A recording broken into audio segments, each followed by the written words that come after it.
Healthcare is still a luxury for many across the world. In Nigeria, many still pay for these services from their pocket, despite how expensive it gets every day. True, Ademola, and out-of-pocket payments for most Nigerians has never been enough to cover Medicare bills.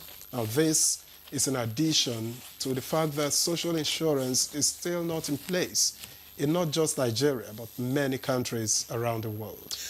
That's true. Nigeria's 2025 budget for health is pegged at 2.48 trillion naira, a serious improvement of more than 1 trillion naira from the 2024 appropriation. And I agree with you on that, because at 1.33 trillion naira, it really indicates genuine effort on the part of government to provide better health care for Nigerians. But this certainly cannot cater for more than 230 million people, just to mention a rough estimate of Nigeria's population.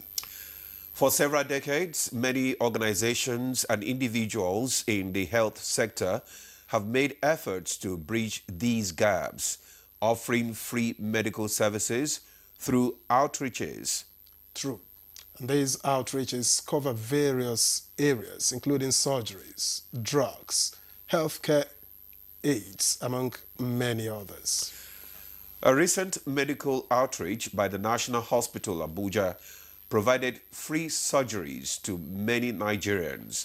The initiative is not the first, but the hospital experts believe that these medical outreaches have impacted the country's health sector quite positively.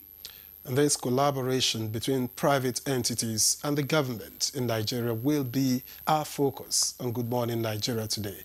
Thank you for joining us. I am Victor Azu. And I'm Ademola Adeoye. We are live on the network service of the NTA. All right, and up next on Good Morning Nigeria is newspaper review. Stay with us.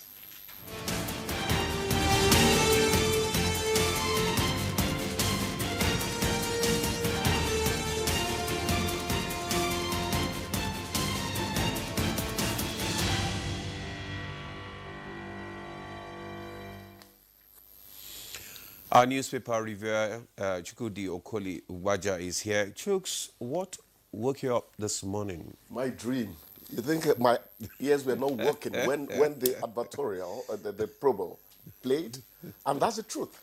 It's those little panics, in quotes, of life that actually keep you agile. That's it. They come together and become an alarm clock. Except if you are the kind of person who is laid back. Those dreams will keep waking you up. All right, it's healthy. You pursue your dream. Yes. I wish you many more dreams. But let's dig into the papers. I have the leadership to begin with. And the lead story here reads, Natasha Akpabio saga, Northern-Southern leaders in sentimental war. That's on page 7, and it has 2 riders. Allegation plots to remove Tinubu in 2027. That's according to Pandev. And only Northern senators are being victimized. That's according to the ACF, Arawa Consultative Forum. All right, away from that, Nigeria secures $50.8 billion investment to strengthen global trade. You get details of that on page 7. And above the nameplate, ex-immigration CG Paradang found dead in Abuja hotel. That story is on page 24. And reps ask MultiChoice to reverse subscription hike, page 7. And to the right, in the little boxes on the right of the leadership, 16 burnt to death in Ogun Road crash, page 28. Trump's tariff on China, Mexico, Canada takes effect, page 30. National Assembly positioning Nigeria for $1 trillion economy by 2030, page 24. And finally, Shamsuddin Ogunjimi appointed Accountant General. That story is on page 8. And we move to the blueprint. Of course, the blueprint also has the Paradang story just above the nameplate. Body of ex-immigration CG Paradigm found in Abuja hotel. That's credited to the police. And that's on page 6. And the lead story here reads, Tinubu trips attracted $50 billion foreign investments. That's according to minister. And projects 30% return on investment contribution to GDP by 2030. 2025 budget roadmap for economic resilience progress. That's credited to Idris, Minister of Information. And below the nameplate, NOA, NEAL's partner on legal research value orientation. That's on page 13. And in sports, World Cup, Chile names Ekong, Lukman, Osimhen, 36 others for Rwanda, Zimbabwe Crackers. That story is on page 32. And towards the bottom of the front page of the blueprint, 106 new Nigerian newspapers staffers died awaiting benefits. That's according to Union. Beck's Northern Governors Forum for intervention. And Khan rejects call for Akpabio's resignation, urges reconciliation, page 16. Ramadan, Sheyi Tinubu breaks fast in Kano, launches feeding program, page 9. And at last, Ogunjimi emerges Accountant General of the Federation, page 7. Just before I bring in Demola, Nigeria signs 7.6 billion euros clean energy deal with China. That one is on page 20. Demola. All right, thank you, Victor. I have the Daily Trust newspaper with me. And just below the nameplate, police narrate how ex-immigration CG Paradigm died. Details on page 8. EFCC arrest ex-Akwa Ibom Governor Udom. Details on page 31. Boko Haram insurgents kill police inspectors' sons in Yobe. Details of the story can be found on page 6. We have these, the headline, Killings of Northern Drivers in Southeast Unacceptable, ACF. Urges federal government to tame attacks, demands compensation for victims. DSS invites Daily Trust reporters over story. The details of that story can be found on page 4. Then we have Tinubu appoints Ogunjimi as AGF. Details on page 28. And a 20-year-old man allegedly beats mother to death. Details of that story can be found on page 21. We are not enemies. Shekarau speaks on relationship with Kwankwanso. Details of that story can be found on page 13. 22 die in Ogun, Kogi, or your auto crashes. Details of the story can be found on page 6. Then we have the picture. Truck drivers in Jos protesting against killing and destruction of their trucks in Southeast on Sunday. Chooks. Thank you, Demola. Congratulations to Shamsuddin Babatunde Ogunjimi. But the most important thing is that the Accountant General helps us hold politicians to account, helps us hold career civil servants to account and all that. That's what we should be concentrating more on. But for now, we just congratulate the incumbent. Now, I like that piece on, the killing of northern drivers in the southeast for the fact that it helps us bring to focus how we should not think about some of these things. Remember when Boko Haram started their onslaught, churches were being bombed and all that. It was to create division so that Christians would start fighting Muslims. Then presidents, right from Goodluck Jonathan into Buhari now, were always telling the people, is there rules to bring heads together? The killings in the southeast, please, nobody is saying that the killing of northern drivers should be condoned. The life of every Nigerian is precious to us. But when they do that, they are also trying to instigate a war between the northern people there and the people in the southeast. You ask yourself, are southeasterners free from what these people are doing as well? You know, so it is important to us as journalists that Nigerians are not beguiled into thinking that one section of the country is, no, that is what they want you to. Very important. We have to be very careful about That's that. where responsive journalism comes in. Thank you, Demola. That's where the likes of Chukudi and Demola want to stay and probably live the rest of their lives in the newsroom so we can stabilize editorial content. Chai! I hope my mother is watching TV. Reps are asking multi-choice to reverse subscription hike. I am fully in deep with them on this, because it doesn't quite make sense. I know it gladdens your heart because you know you discussed it. Something last week. 7-1 yesterday, but that's not why we're here. ASNO is great. Body of former Immigration Controller General found in Abuja hotel. The focus shouldn't be on where location of his death. Whether it was on the premises, whether it was in the bedroom and all that. Accuracy is required in journalism. We call it FAIB, factuality, fairness, accuracy, objectivity, and balance. So it matters that we report accurately. But the most important thing is, was it homicide or was it death by natural causes? The police have a job to do. That's what we should concentrate on more than anything else. And they say they're doing that. They're doing exactly that. They would. If you read their report, you will find out that at least the man sat down in his chair in the hotel room and probably could be heart failure. A lot of things can kill a man, really. Yeah. My father died of heart failure, eventually, heart block, really. He needed a pacemaker. We couldn't make it. So I know what you're talking about. Anything could kill a man. It's unfortunate. Carry out thorough investigation so that we don't throw a red herring on the trail. It's unfortunate. He was a gentleman. The little I know of him, where I worked with him as immigration correspondent, but you did. I didn't quite work with him, but spoken with him a few times, whether on phone or, met him in person. He had this soft carriage, soft-spoken. He was a gentleman. Yes. He was a gentleman. I deliberately avoid Natasha Akpabio because, first of all, I am one of those journalists. I'm very conservative. There are things you don't bring to national attention. The most important thing to me there is where the rules of engagement, let me call it that, the rules of the Senate violated, and was there action to correct it. Every other thing they are saying, this one happened, they were family, friends, we're not interested.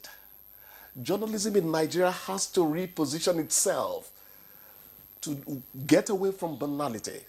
It is very important that you concentrate on that which pays the electorate.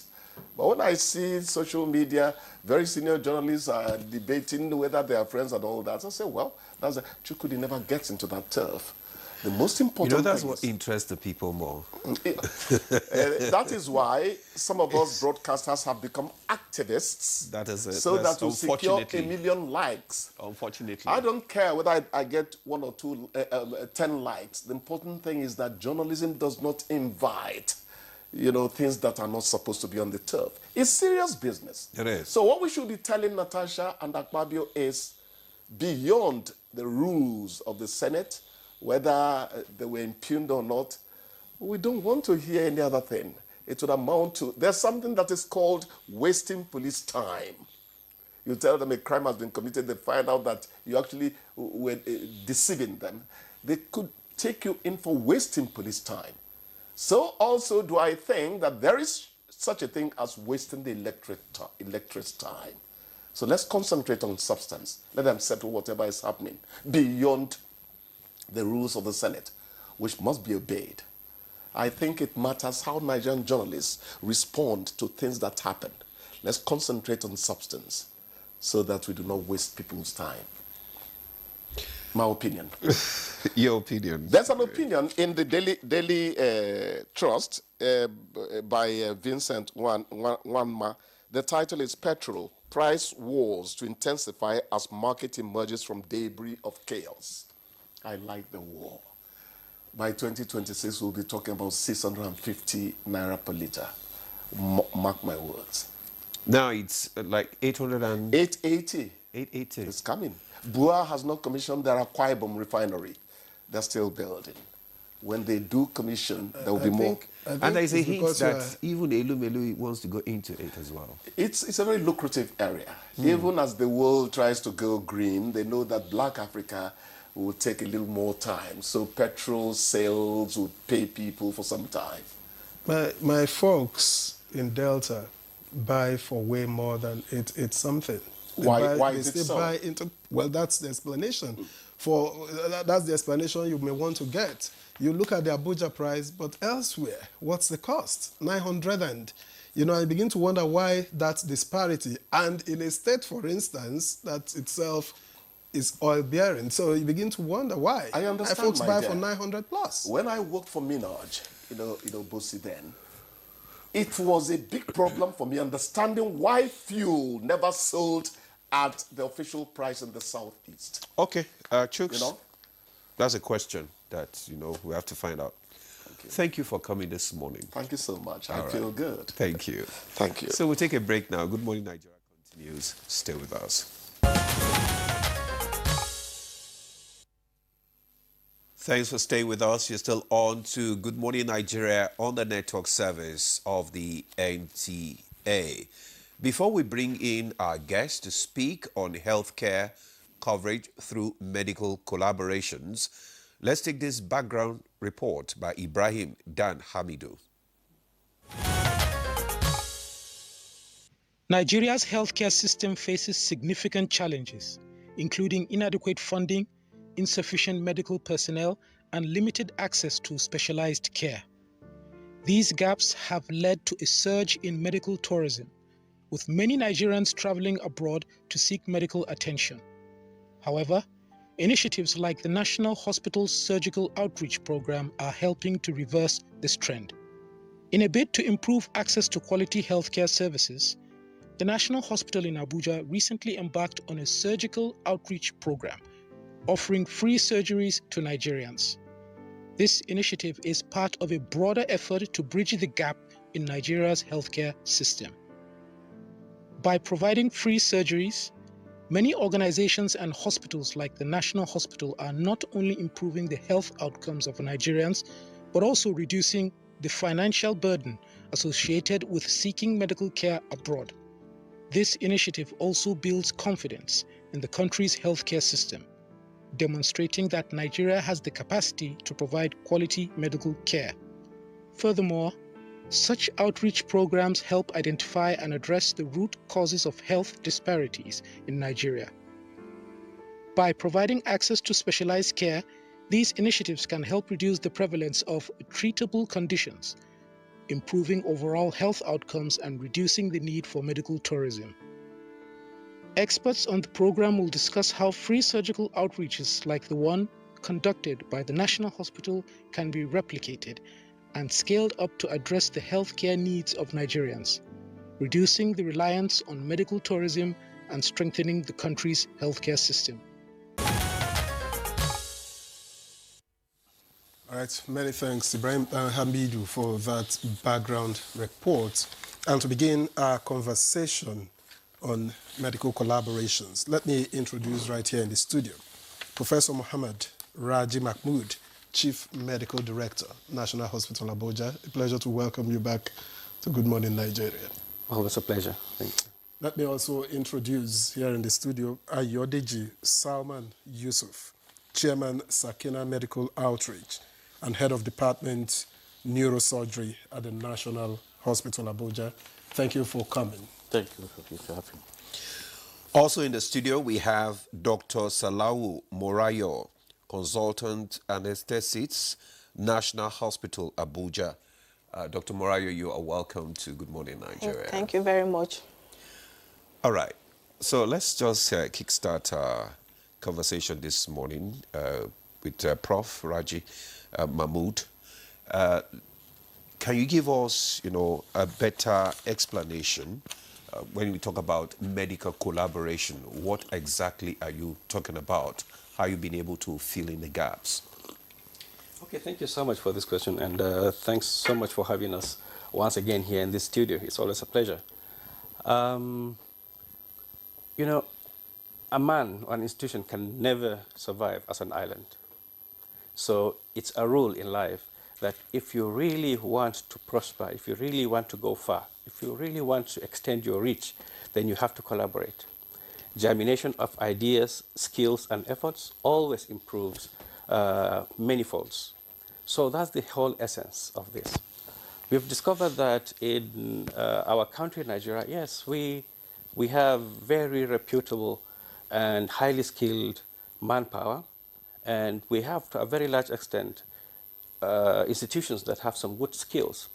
But then with these people flying out of the country as medical staff, and also the lack of confidence of some Nigerians in our own healthcare system, it's always good to really bring in innovative means to really change that mindset and paradigm. So that's the whole essence of having such a collaboration.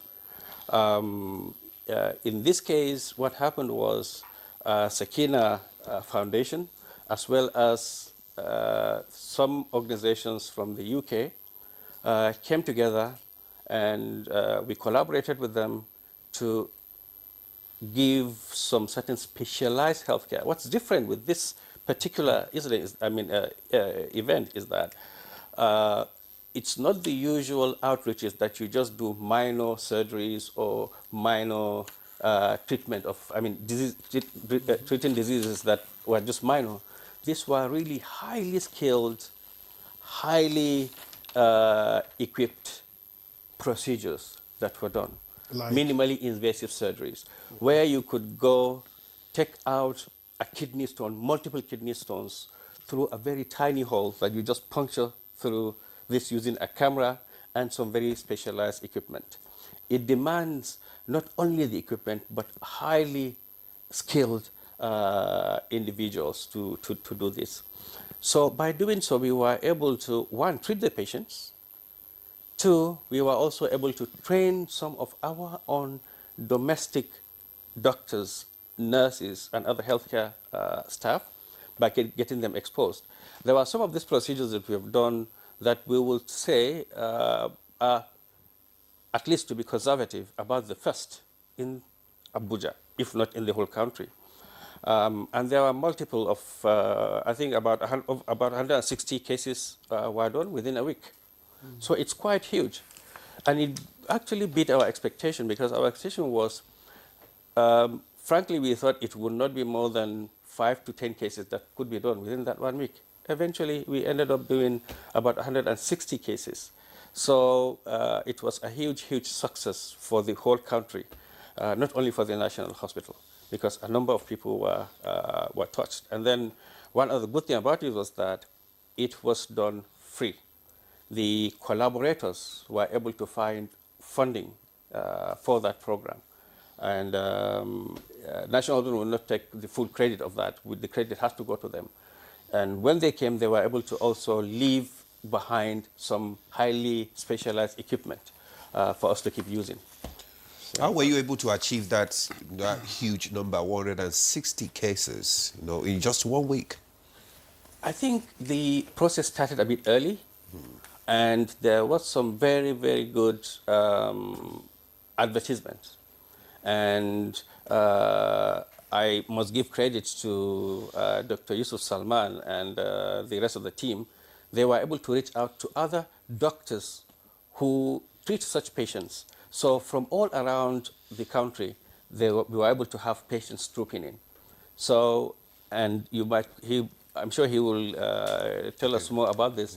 Even their transportation, their feeding was taken care of by that program. So it was quite an outstanding program, actually. All right, thank you very much, Professor Mahmood. Now, Dr.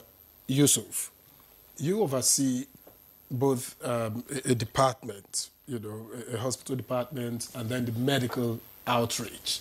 What are the biggest gaps in healthcare, that the outreach programs such as this address?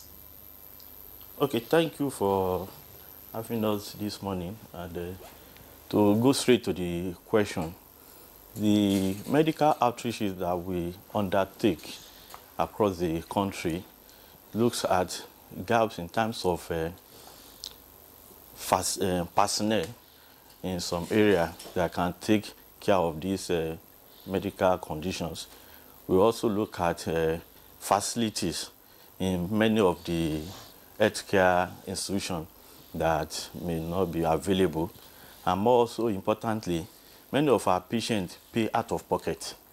And because of the health insurance coverage in Nigeria is still a little low, so it becomes very difficult for some patients to afford this treatment, even though they need it.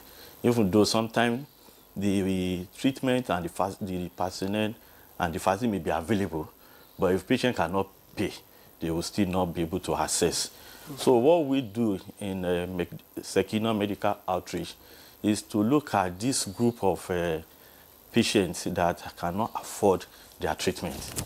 We do individual interventions in hospitals, in communities, and we do outreaches to bring in specialists from within Nigeria and sometimes outside Nigeria, so that this group of patients in particular, who cannot afford to travel out of the country or who facility is not available to take care of particular disease they have.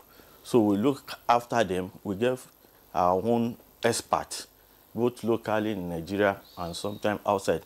The particular event that took place in National Hospital about a week plus ago was a collaborative action intervention between Sekina Medical Outreach and medics across the continent, which is a UK registered charity organization, and in collaboration with National Hospital. We looked at special area of urology. Urology is the area that deals with the diseases, surgical disease of the kidney, ureter, and the bladder urinary system. And we look at the common element that people tend not to have access to their treatment, like kidney stones and prostate diseases, urethral strictures.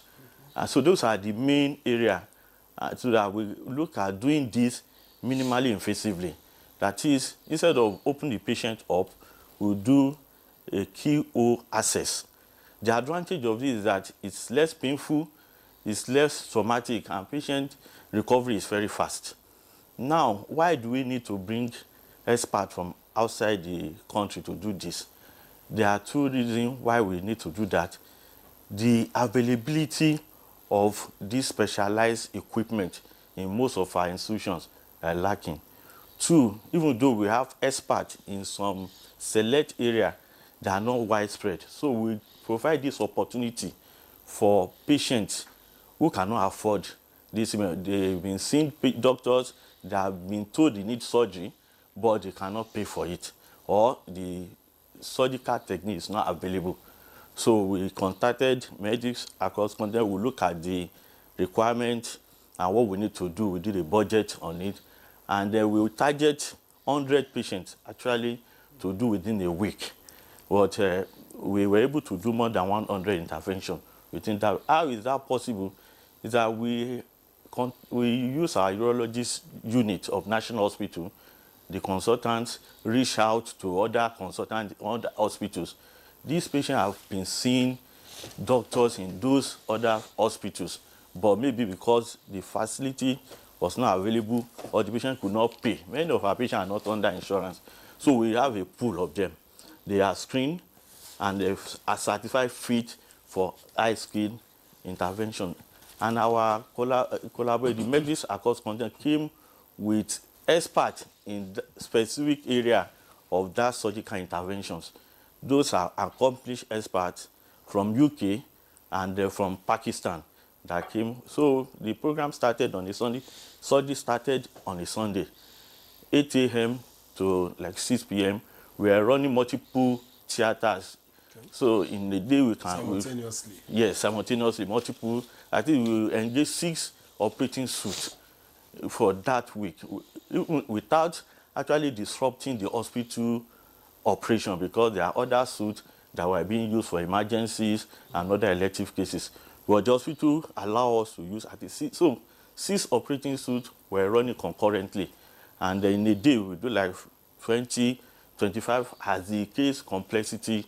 So what we did percutaneous kidney stone removal, laparoscopy kidney disease surgery, transurethral resection of the prostate, laparoscopy cholecystectomy, and we do transfemoral. So we also did this brain surgery within the period.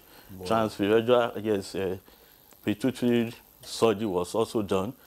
So many of these surgeries were actually high-tech and highly specialized. However, within the same period, we also give allowance for some moderate cases like hernia surgery, lipoma surgery, but the main focus was the high-tech, minimally invasive surgery. It gives the patient that benefit of access to the surgery. It also provides, as my chief medical director has said, training for our young consultants and the residents who otherwise will have traveled out for workshop, and so we have brought these experts and training home. So this, we tend not to do a once-off program. It's like going to be a continuous exercise so that we can develop local manpower, and also doing that we'll be able to identify equipment gap in our institution that we can fill. And so once we have the equipment, we have people who can use it, then the pressure of going out of the country it will be less. Yes. But your partners, is it so? Your partners came with both funding, they came with equipment, and then manpower, all threefold. Okay, so it was a collaboration between the local and the foreign partner. The funding was shared between Sekino Medical Outreach and the Medis Accounts Contract. So it was a shared, but they came with experts funded by themselves. They have traveled while we also, and then they came with, we have some equipment in National Hospital already, but the gap, the area where we don't have for the minimally invasive surgery, they came with those and some materials. And when they were going, they left some of these equipment for us as a donation so that we can continue to do this program. And then they have also offered training for our residents and young consultants who can then go to UK and with this window of collaboration with National Hospital support, and so the patient, the doctors, the nurses, and other support staff who have seen this thing done physically, they go to get more exposure and come back to continue the practice in Nigeria. Okay, thank you very much, Dr. Yusuf. Let's bring in Dr. Morayo into this conversation now. I'm sure you also took part in the collaboration exercise. Tell us what areas, how do you decide on what areas you should focus on? And also, I want to find out this collaboration, do you think it will really address the shortages, that we experience when it comes to healthcare professionals in the country? All right, thank you very much. How we were able to support, I'm a consultant anesthetist. I will first of all say anesthetists are endangered species. We are not many, in fact, all over the world. And for any surgery to take place, there must be anesthetists that will make the surgery to be pain-free, for the patient to be asleep, or there's some procedure we do so that the surgery can go on, very well, and make with the patient comfortable, with the surgeon also comfortable. So our expertise came in when the surgery, we selected cases that are fit, patients that have been scheduled for surgery, but they couldn't afford it because either the money is not there, the funding is not there, or the high-tech expertise is not available. So we pulled all these patients together, and they came with 2 anesthetists, and then the anesthetist in National Hospital, I spearhead them with some of my residents to provide anesthetic services for these patients. So going forward, our residents too and other consultants too were able to see how these surgeries are being done and anesthetic services to be given for them to have the surgery done. So it's a collaboration that is, we hope will continue so that many of our patients can benefit from it, and it will give hope to our citizens that Nigeria can do something for them. Okay, it will give hope. Well, the second part of my question is this, because he talked about the issue of, shortages of healthcare professionals and equipment and supplies. Do you think this collaboration will also help to, tackle, these challenges that we are facing in the healthcare sector? Yes, it will, because when surgery like this are being carried out, high-skilled, high-tech surgery, they come with some of their expertise, and also we provide our own local expertise too.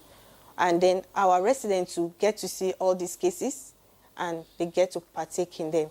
So it will help in making, it can even reverse some brain drain, because when this high-tech surgery can be done in Nigeria, some anesthetists or even surgeons that want to jackpot or go abroad, we have calls for them to stay back and do these high-tech surgeries and provide anesthesia services for them. So with this collaboration, even our people that are abroad, they can come back to give to the country, to give to the society what they have learned, what they have acquired, their expertise and technical skills, surgical skills. Okay. Give this to our patients, and it will overall lead to general improvement in the health care of Nigerian citizens. Okay. All right. Dr. Salau, thank you very much. We'll get back to you. Dr. Mahmood, given this experience and perhaps others like it, what's your assessment of Nigeria's progress in healthcare accessibility and affordability? Yeah, let's first talk about access before affordability. Nigerians' access to healthcare has significantly improved in the last couple of years. I will tell you, since the coming of this administration, a number of such things have improved significantly. I'm not saying this because I'm a CMD, but I'm a witness. Before becoming a CMD, I am first a doctor. I'm a neurosurgeon. I will tell you that when we are talking about that brain drain and brain gain and whatever, I have received patients that have come from the US, from the UK, from Canada, from the Middle East, and from some parts of Africa to come and access care from me and my other colleagues. So that's to tell you that, at least in the last couple of years, confidence has started coming back onto the onto the Nigerian healthcare system. But that is usually focused on an individual. But now, with the coming of this administration, I would say, there's an increased funding, most especially from what we have seen in this 2024 and 2025 budgets. There's increased funding in the healthcare sector. And what will this do? Already from the 2024 budget, a lot of equipment have started coming into the country, onto our healthcare facilities. Okay. In a year or two, you would see that impact significantly, positively. So access to healthcare would be much more improved. As it is now, it has improved, but we are hoping for higher. Then when it comes to affordability, healthcare, we must know, is actually not a cheap thing. Healthcare service, wherever it is you are in the world. There was this, when you go to some of these Western countries, that the US, the UK, anybody who on his own accesses healthcare will tell you how expensive healthcare service is.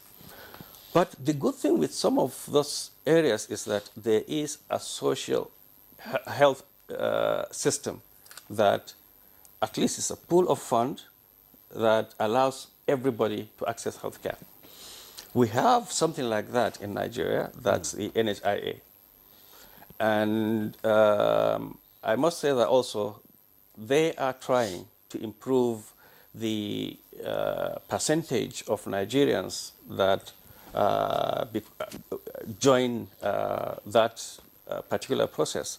Unfortunately, up till now, the percentage of reach is not good enough. even the main, the largest number of people that really enjoy NHIA are public servants, mainly employed by the federal government. State governments Why have is not it so? paid in so much into that. Okay.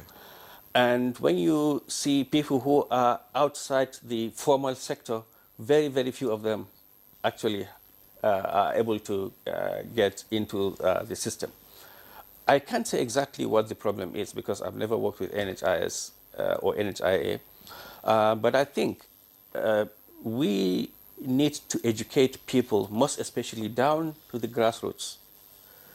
Some state governments, I think, would need to also key into the NHIA, which is the federal government system, so as to make it more robust. The more people that join NHIA, the more the amount they will have to disburse. And then also the funding or reimbursement of hospitals by the NHIA needs to improve. Up until a couple of weeks or maybe a month or two ago, there has not been a change in the tariffs by the NHIA for several years. So that has made it a bit difficult for hospitals to really operate the system efficiently. So there's a significant wide gap that needs to be closed. I think now they're trying to address that issue, but it is still not where we all would want it to be. Okay. So I think by the time we're able to address all this, there would be significant improvement both in terms of affordability and in terms of accessibility. Also, private individuals and private organizations need to come into the health sector. We need to finance. Government cannot handle this alone. Government has a lot on its plate.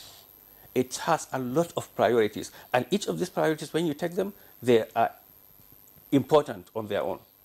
When you talk about security, when you talk about food security, all sorts. So education. So healthcare system is just one of such things that are extremely important.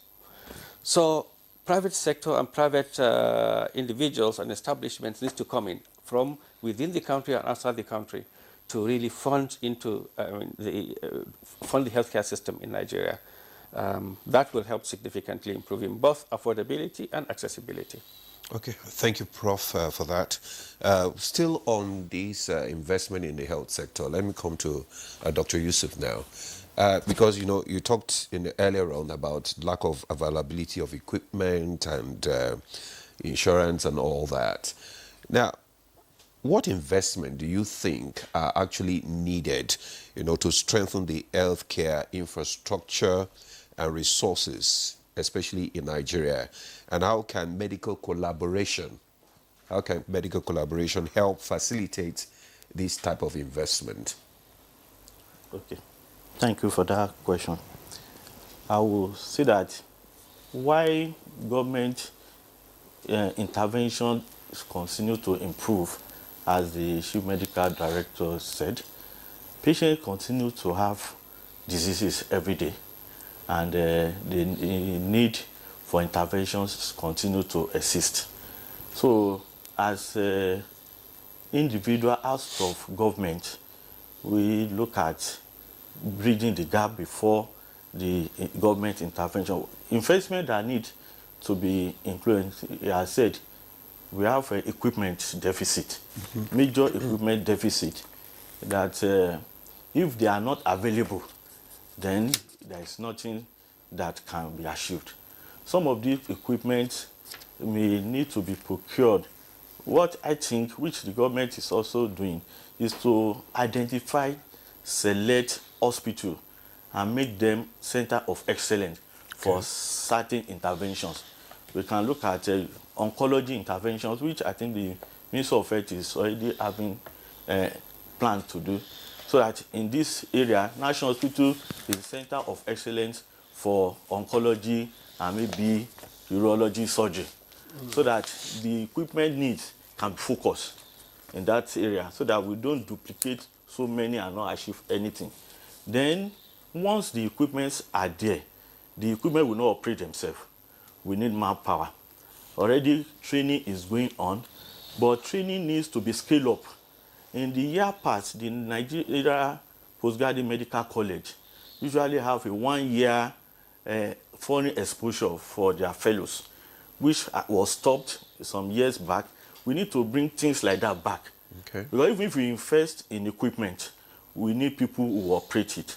So Manpower. training at the postgraduate level should be scaled up. It's ongoing, but there need to be more support in that regard. So once you have your basic training, your specialized or super specialty training can be sponsored by the government or any Nigerian who can intervene. So manpower training.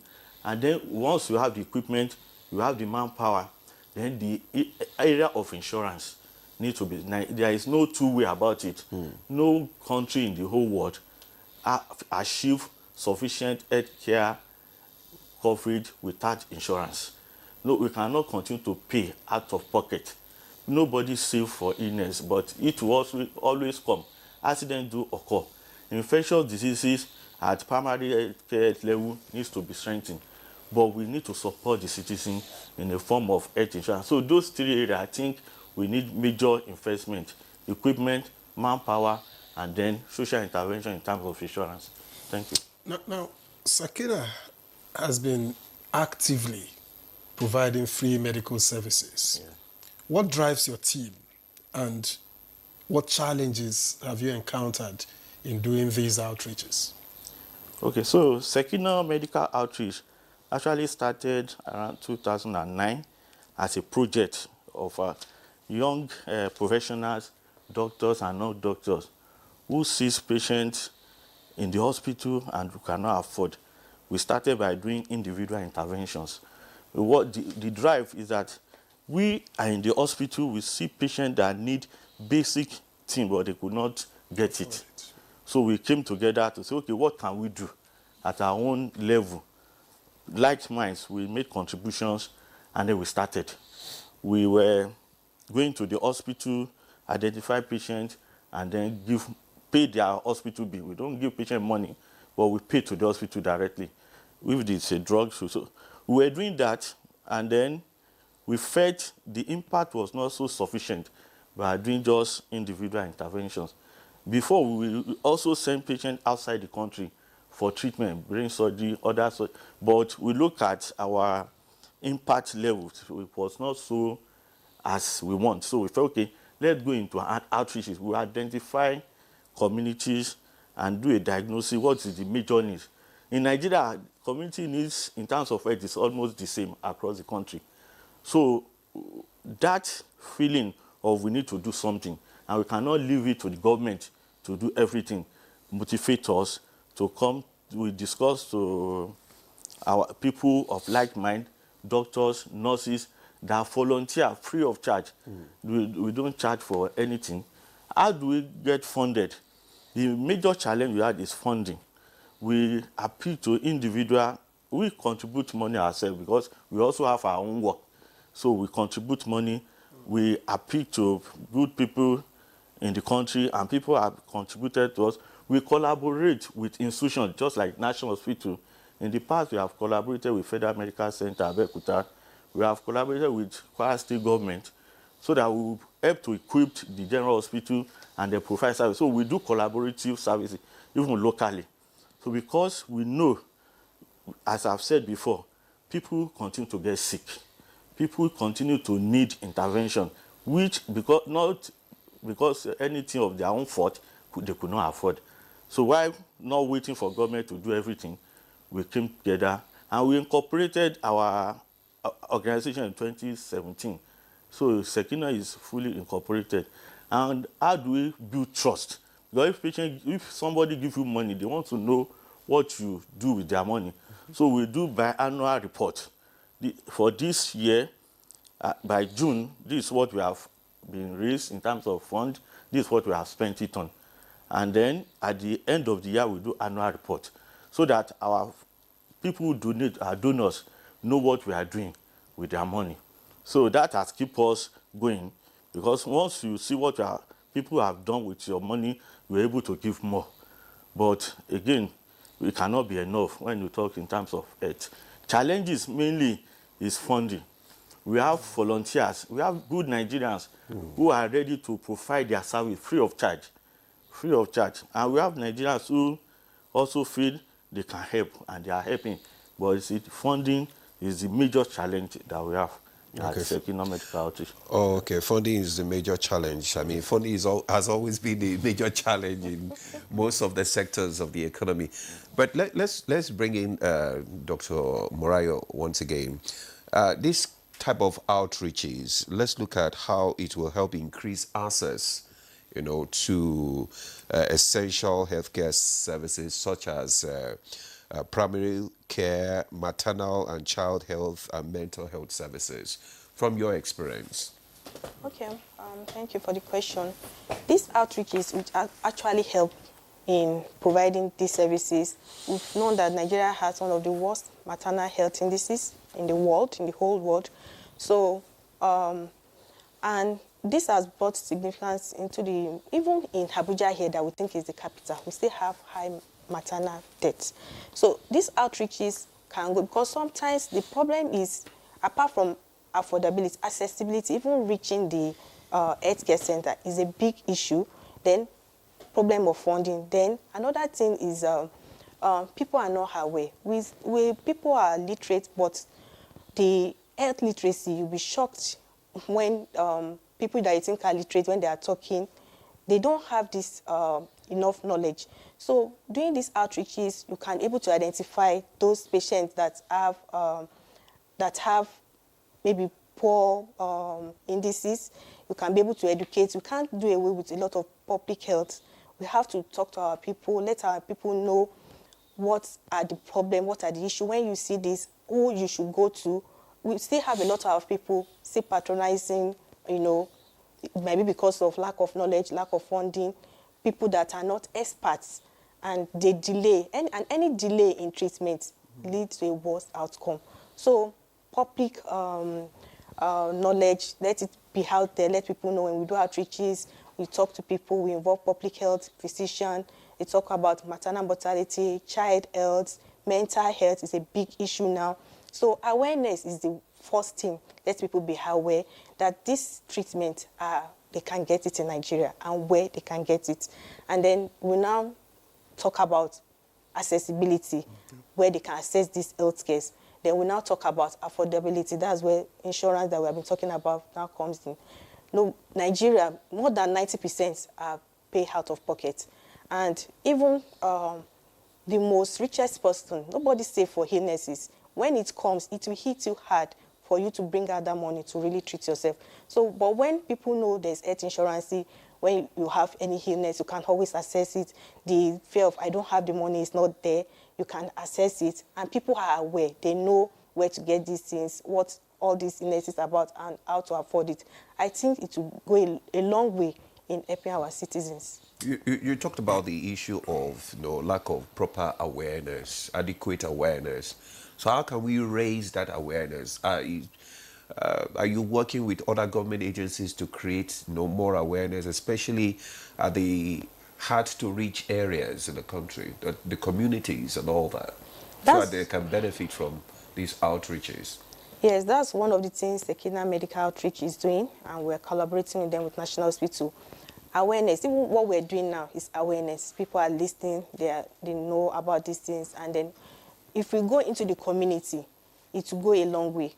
People knows about this, we talk to them about personal hygiene, mental health, maternal health, child health. This will go a long way in people being aware, and when you have this kind of illnesses, you know how to assess it.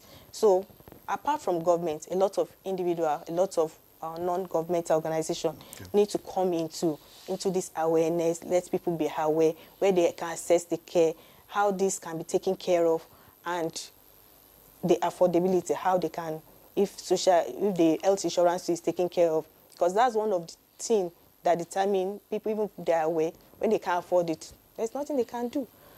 But if they are aware, there is easy access, they are affordable, people will come out and our health indices will improve. But Dr. Yusuf, have you reached out to the communities with these outreaches? In other words, are you involving, the communities and all that? or it's just only in Abuja that Okay. this thing is taking place? No, okay, so thank you. Our main activity actually are in the communities. The major ones that we do on the monthly basis, quarterly. This is the first time we are doing outreach in Abuja. And we have been in the system for 16 years. Wow. So most of our interventions are actually community-based. And what do we do when we go to the community? We talk to the leadership of that community, usually maybe Oba, Emir, as the case may be, and then we tell them what is the major health challenge that you have. So we now do like a screening exercise to make a diagnosis of what actually is needed in that community. And when we go there as the day of our outreach, we have a section for health education, so that we identify a day, usually on a Sunday, after service, people gather in the community town hall, if there is any, or anywhere that the community provide for us. So I will do health education of what we have already identified is a problem in that community. Then we do blood pressure check, diabetic check, prostate cancer screening, and cervical cancer screening. And then one of the other major aspects is the eye screening. So anybody that we identify with any of the diseases in that community, we take their parameters, and that forms the second stage of our interventions. If you need cataract surgery, you are taken care of on our own bill. So the fear of I cannot afford the treatment is not there. If it is eyeglasses that you need, we provide, and if it is drug, we provide. So most of our activities are actually at the community. But because we know that illness and the way Nigerian health sector is structured, we have the primary, secondary, and tertiary. So we cannot focus on primary intervention at the exclusion of the secondary. Some of our people also need these secondary and tertiary interventions. That's why we scale up. And the scaling up has to be more elaborate, need more planning, and need more collaboration. And that's why the lack of National Hospital and the other collaborations outside comes in. Otherwise, most of our intervention are at the community level. All right. Thank you very much, Dr. Yusuf. Dr. Mahmood, given your experience, what strategies would you say are best to sustain collaborations like this rather than, having them as one-off interventions? Okay, I think the most important thing is to be realistic. By being realistic is each partner in the collaboration should know should know their roles. And then the roles that they know, they will be able to sustain long term. Okay, so there's no point a party in the collaboration takes, okay, I'm going to take one whole leap, but you know that you can only probably do it that one off time. So, and you need to start small and keep building. As you are going bit by bit, you may be able to now have confidence from either the community or some certain sponsors. Or, in this case, government may also be interested in this and say, okay, fine, with this, if you are doing a beautiful job as something like this, then we would find some source of funding for you. So, when you take it a step at a time, you'll be able to sustain it. And as you go along, you may be able to have other people or other organizations coming into that collaboration because they see that you are really serious and you've been able to sustain it. Secondly, is to ensure that you are able to recruit some more individuals that will participate in the collaboration, that believe in the collaboration. And in almost all the cases that we have collaborated, we ensure that there's a level playing field for anyone who wants to join. For instance, this particular collaboration is supposed to have been a faith-based organization. Both Sakina and the concerned, medics across continents and all. It's a faith-based. So by the time we sat down, we said, look, even though it's a faith-based, we would not run the collaboration as a faith-based program. Okay. It has to be something that's level playing for everybody. And all-encompassing. So all-encompassing. So by the time we were forming the committee to run that collaboration, we involved everybody from various religions, people from various regions. So that was the first thing to gain confidence. And for it to also have some certain strength of authenticity. So, and when we were running the program, we ensured that the participants in it, the doctors, the nurses that were fully involved, those to be trained are people from all walks of life, people from various religions, people from various regions. What matters is that you are a healthcare giver or you are a healthcare service provider. That's all. Then when it came to recruiting the patients, we also ensured that your name, where you're coming from, your faith didn't matter. All that mattered was that you are a patient and you needed an intervention. Okay. So, you see, with that, everyone would have a confidence. You wouldn't know. Amongst these patients that have been treated in this, amongst those that have received 160 cases that are done, one might be in a position one day to sponsor, in fact, a big collaboration like Just by this, or staying intervention alive. like that, just by staying alive. We have seen so many people who have gained from some certain thing, and then later in life they really become champions of some certain. And now that government is increasing the budget for health, which you have also acknowledged, what areas do you think should be prioritized? Well, you know, I've always been a proponent of a scientific approach.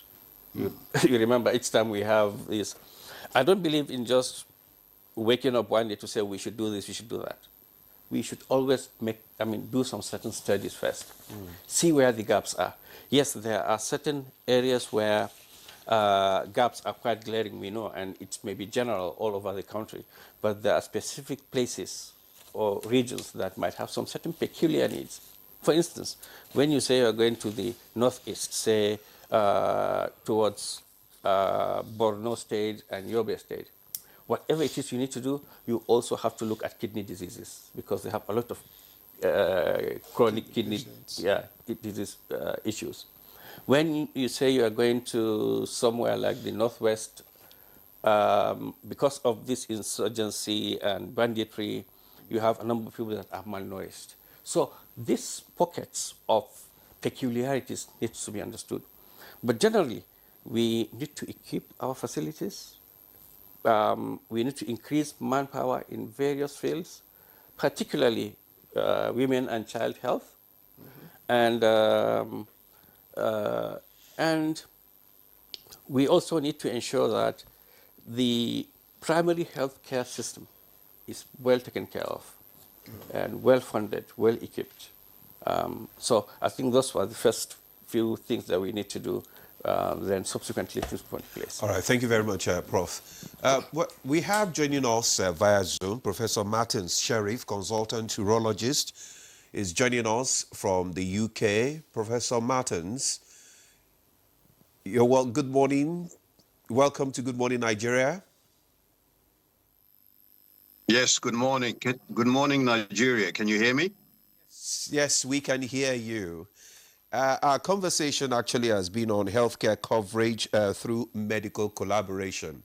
Can you give us just your experience over there in the UK when we talk about medical collaboration and how such can be replicated here in Nigeria?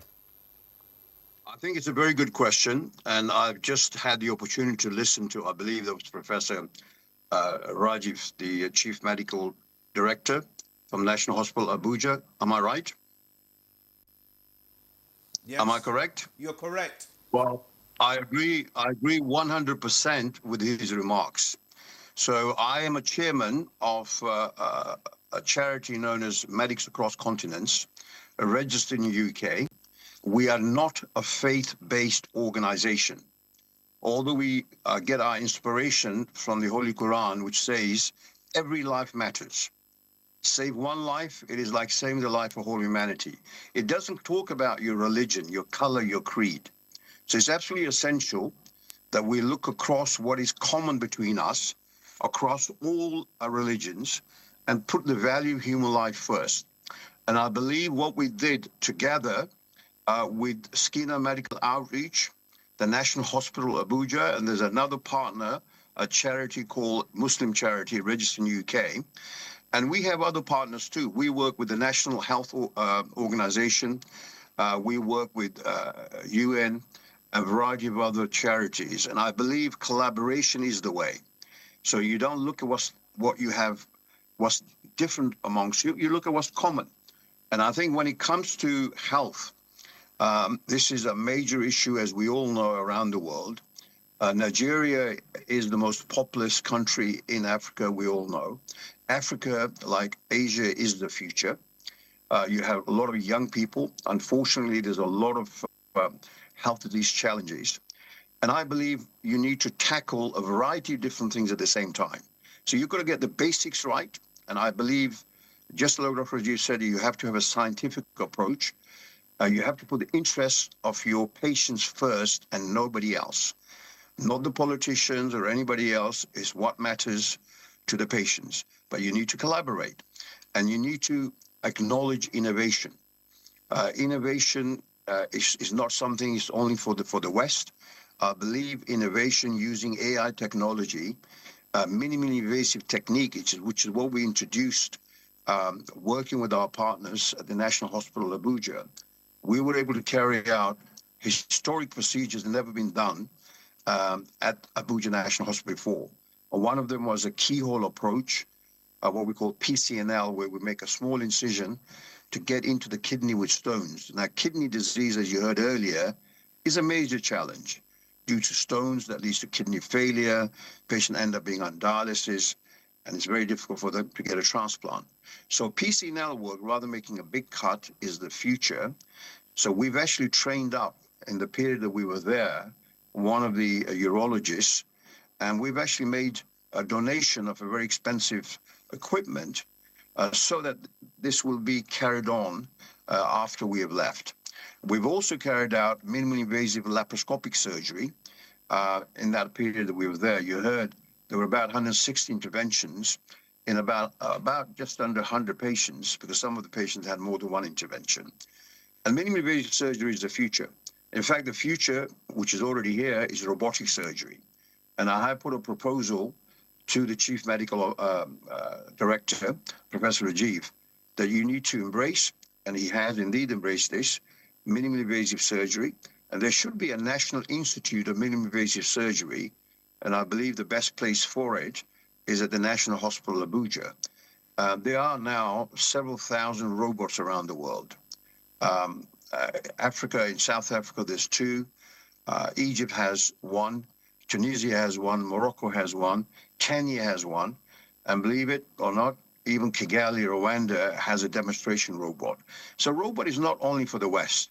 Okay, it's for everybody, including Africa. And I believe through collaboration, this is the way forward.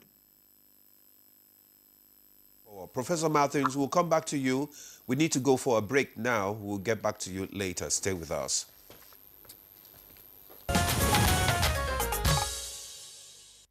Many thanks for being there. And I would like to stay with Professor Sheriff, if he's still there with us. Prof, would you say that social health insurance is a viable tool for expanding access to health care? And if it is, what lessons can Nigeria learn from other nations, the UK, for instance? I think it's a good question, and I think it's a model that does work. It works in different parts of other parts of the world. And going back to Rwanda, where I've done some medical work over the years. In fact, I had the pleasure of doing the first kidney transplant there almost 20 years ago at the King Faisal Hospital. Now, they've come up with a system which is exactly that. Everybody has insurance, which is through the government, and that gives them greater access. And I think pushing forward partnership between the private and the public sector is something else that needs to be looked at. So within England, for example, obviously we have a robust a national health service, which has its own challenges. However, it has now opened up to the private sector.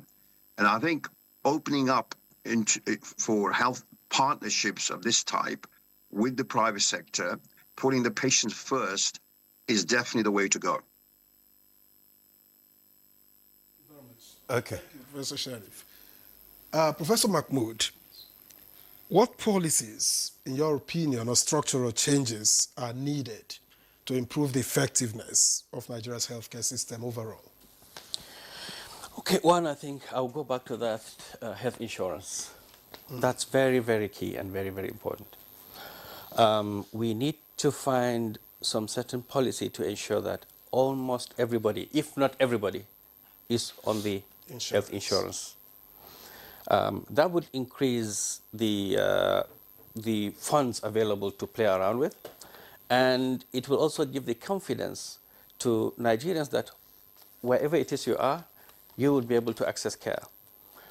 And the second policy is what we have started seeing happening.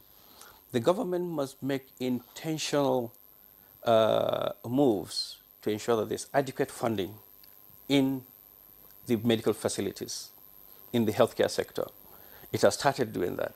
And we hope that with the commitment we have seen with the President and our Ministers of Health, and even the Budget Office, and even the National Assembly Appropriation Committees, we know that very likely for the next coming years, health sector will be really taken care of.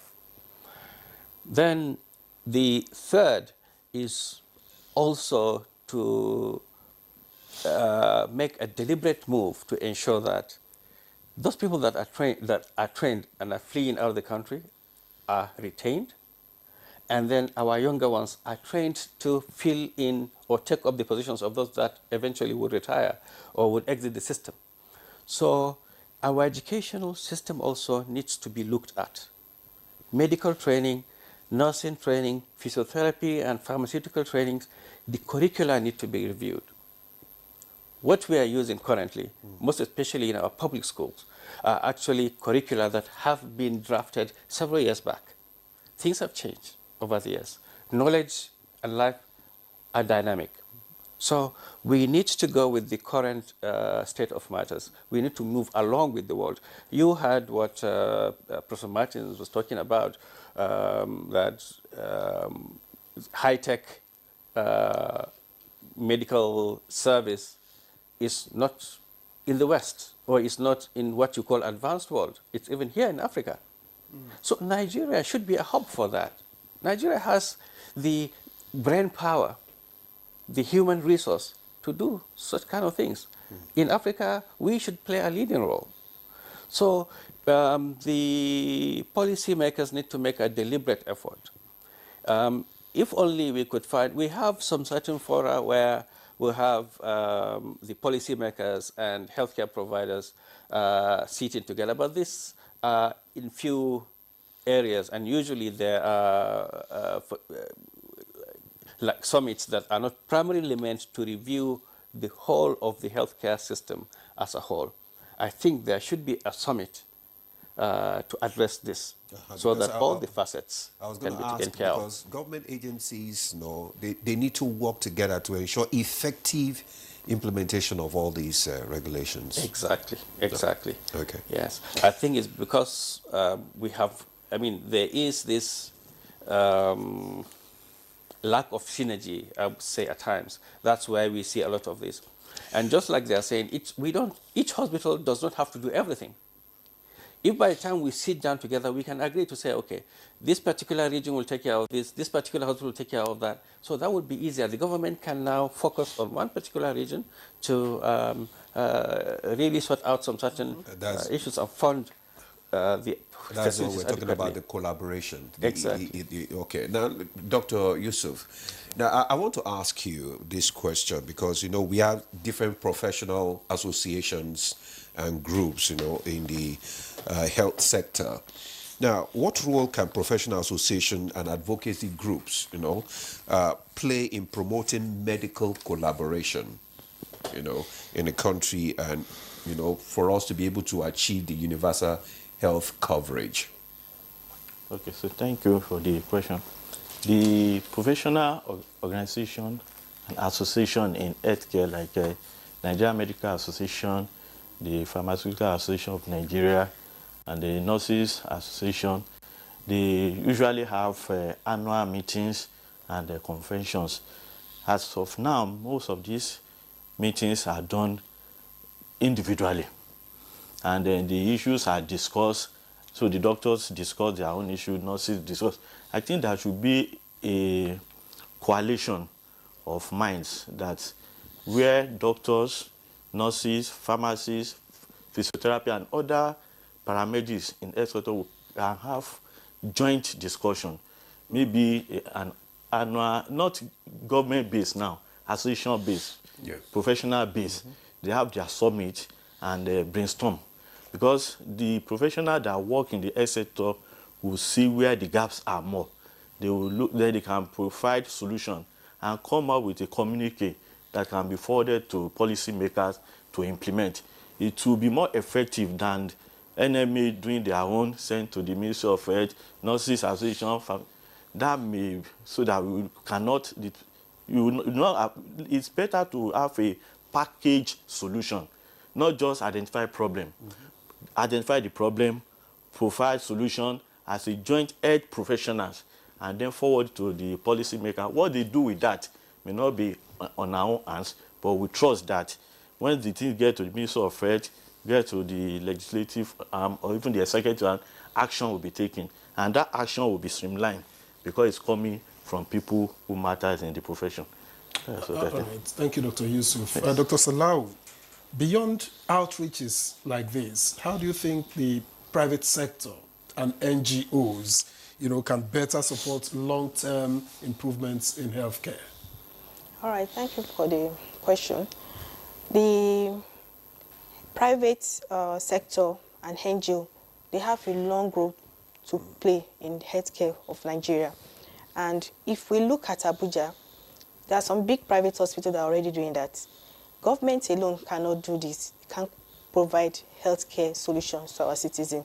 So when the private hospitals or private health institutions that are big enough, that can handle some cases that are actually very technical and highly skilled surgeries or taking care of diseases, it will go a long way in helping the government. Also NGOs, non-governmental organizations, they can go a long way with awareness drive, with providing outreach, with providing succor to our people, our citizens. This will go a long way in solving most of the health situation of the country. Government alone cannot do it. And we can see that some private institutions are already doing that. Some NGOs are already doing that. Kudos to them.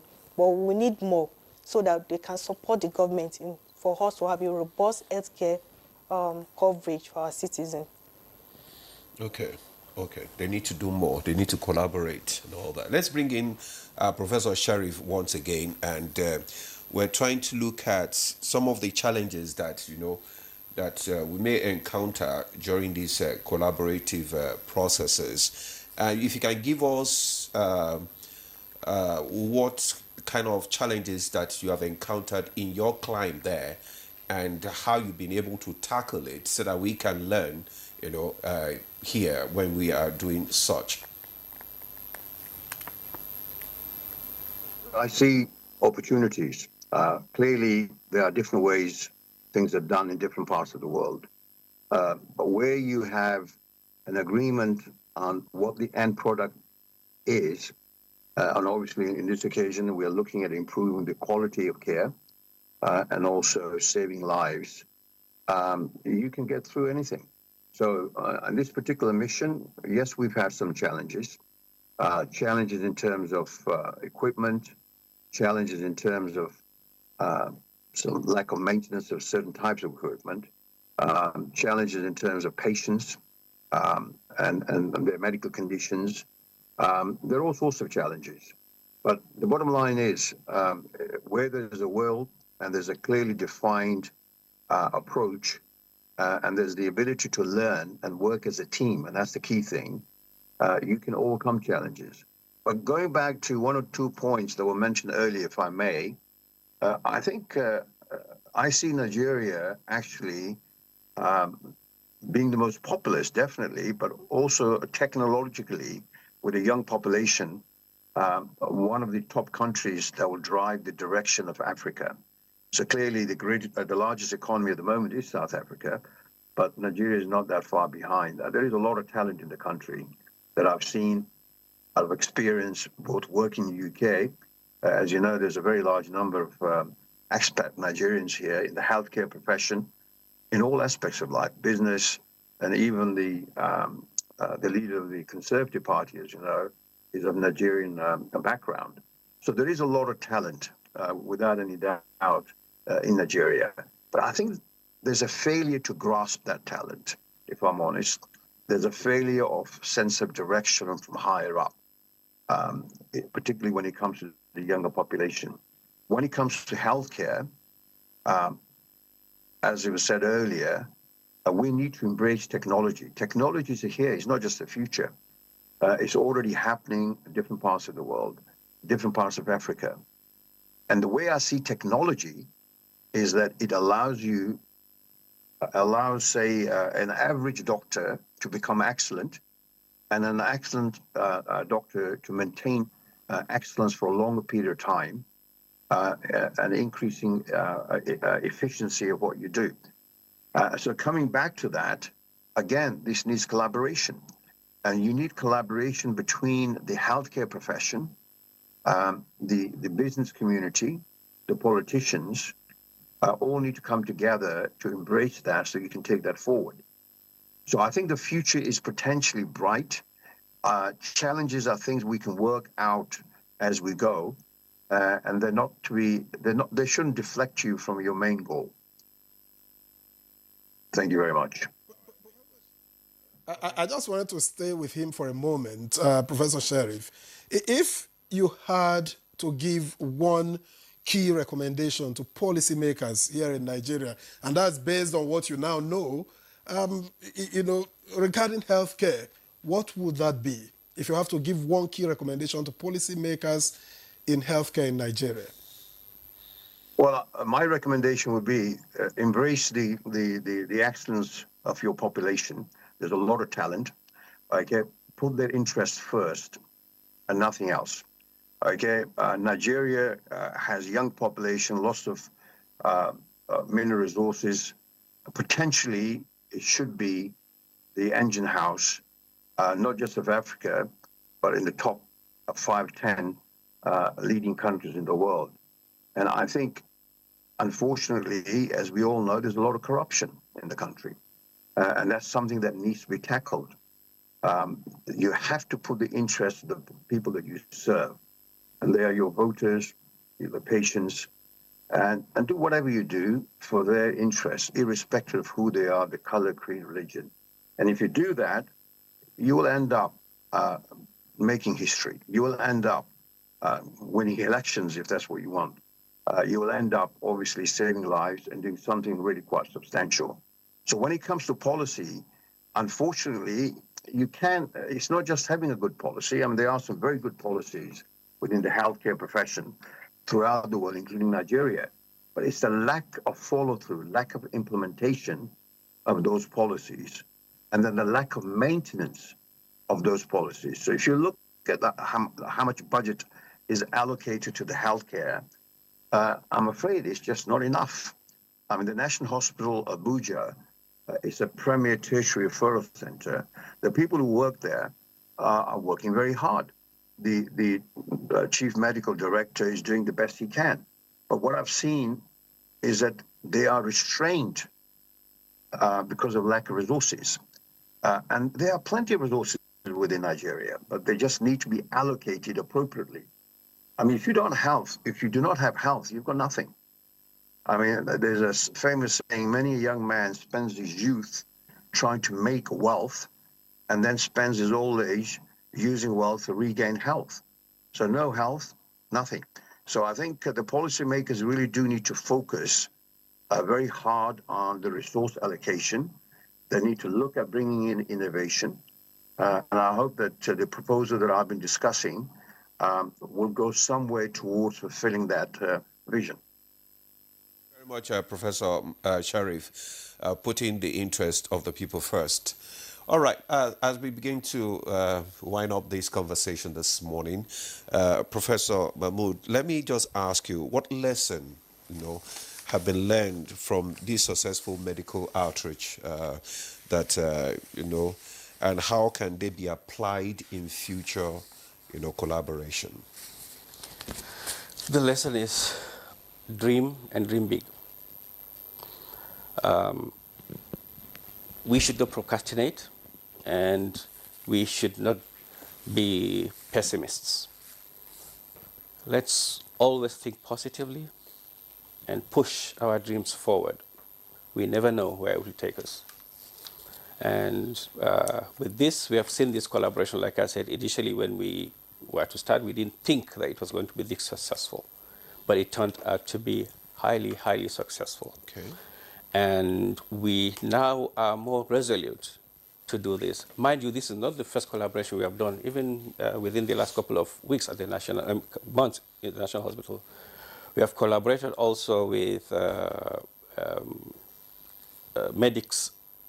Concerned Medics Foundation a couple of months ago, where our aim was to bring back Nigerians in diaspora, doctors and other healthcare workers to come back. And we had seen the impact. As of now, the program is running, is sustained. And the beauty about this is government is still keen into it because it has seen the positiveness in it, the impact it will eventually, the ripple effect it would have onto the universal health coverage process that we are trying to work on. So I think also when we need to also ensure that it is something that would be sustained. That's why when we are taking our steps, we need to gauge those steps and be sure that there are steps that we would keep taking. And with each step, with each event, we go a step higher. So I think those are the lessons that I think we have learned. Okay, thank you, Dr. Mahmood. And Dr. Yusuf, in a minute, how does Sakina plan to, make such collaborations and outreaches more regular and more impactful? Okay, thank you. At the end of the last intervention that we did, we had a debriefing among all the collaborators to discuss the challenges that we have faced. And this is what we do at the end of every outreach that we do. So when we identify the challenges, we look for solutions. Now, going forward, we are going to remain committed to the intervention with National Hospital collaboration and medics across continent. We are also open to other non-governmental organizations and individuals that can support our activities. What we can assure everybody is that we will be transparent. Our motivation is to reach out to the less privileged member of our society, irrespective of their tribe or religion. Now, that is our aim. Let's have just 30 minutes, 30 seconds from Dr. Murayo now. From the conversation, your takeaway, what advice would you give to the policymakers? Okay, my advice would be to continue with collaboration. I think we can't do away with collaboration. With collaboration, everybody brings his own quota to the table and we get the ripple effect and it's more successful. Collaboration within the healthcare workers, collaboration within hospital, collaboration within NGO, collaboration within private public partners. All this will go a long way in improving our healthcare. So that collaboration is key in developing our healthcare solutions in this country. Thank you very much. All right. Thank you very much, Dr. Salau Murayo, consultant anesthetist, National Hospital Abuja. Thank you very much for coming on Good Morning Nigeria. Thank you. Let me also thank Dr. Ayodeji Salman Yusuf, Chairman, Sakina Medical Outreach and HOD, Department of Neurosurgery at the National Hospital Abuja. It's been a pleasure having you on Good Morning Nigeria. Thank you for having me. And Professor Mohammed Raji Mahmood, Chief Medical Director, CMD. Always a pleasure to host you. Thank you for the insights. Thank you, Victor. And finally, but by no means the least, let me also thank Professor Martin Sheriff, consultant urologist, who joined us via Zoom from UK. Thank you very much for your perspectives and for joining us on Good Morning Nigeria. Thank you. Thank you very much. And that's Good Morning Nigeria for today. We do hope that you join us again tomorrow for another episode. I am Victor Azu. And I'm Ademolade. Thank you for watching and do have a beautiful day.